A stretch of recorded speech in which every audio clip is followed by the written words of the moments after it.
Hello friend, আসসালামু আলাইকুম।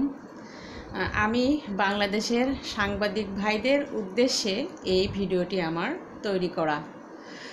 বাংলাদেশের সাংবাদিক ভাইরা যেভাবে মিল্টন সামাদ্দারের পিছনে লেগেছেন, আমি কিন্তু এই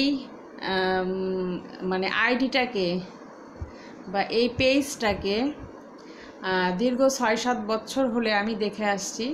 লোকটাকে দেখে মনে হয় না সে কিডনি বিক্রি করতে পারে বা মানুষের কোনো অন্যায় করতে পারে। অনেক ভালো একজন মানুষ। তো বাংলাদেশ থেকে আসলে ভালো ভালো মানুষগুলো উঠে যাচ্ছে, কারণ ভালো কোনো কাজ করতে গেলে যেভাবে বাধার সম্মুখীন হতে হচ্ছে, বাংলাদেশের মিডিয়া, বাংলাদেশের সাংবাদিক ভাইয়েরা যেভাবে উঠে পড়ে লাগেন, ভালো মানুষদেরকে আপনারা সহযোগিতা করবেন এবং ভালো কাজে আপনারা সহযোগিতা করবেন।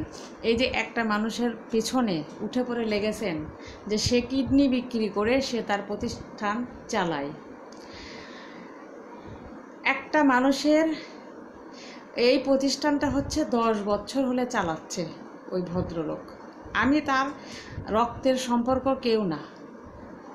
তো আমি আসলে বলতে চাই যে এখনকার বর্তমান পরিস্থিতিতে একজন মানুষের দায়িত্ব আপনারা নিয়ে দেখেন, একজন মানুষের দায়িত্ব নিয়ে দেখেন, তাহলে বুঝতে পারবেন যে এত বড় একটা প্রতিষ্ঠান চালা কত কঠিন, আর এত কষ্ট করে সে এই প্রতিষ্ঠানকে এত দূর নিয়ে আসছে, আর আপনারা তাকে সহযোগিতা না করে তার বিরুদ্ধে মিথ্যা অপবাদ দিচ্ছেন যে সে কিডনি বিক্রি করে কোটি কোটি টাকার মালিক হয়েছে। আর কত করবেন আপনারা এরকম?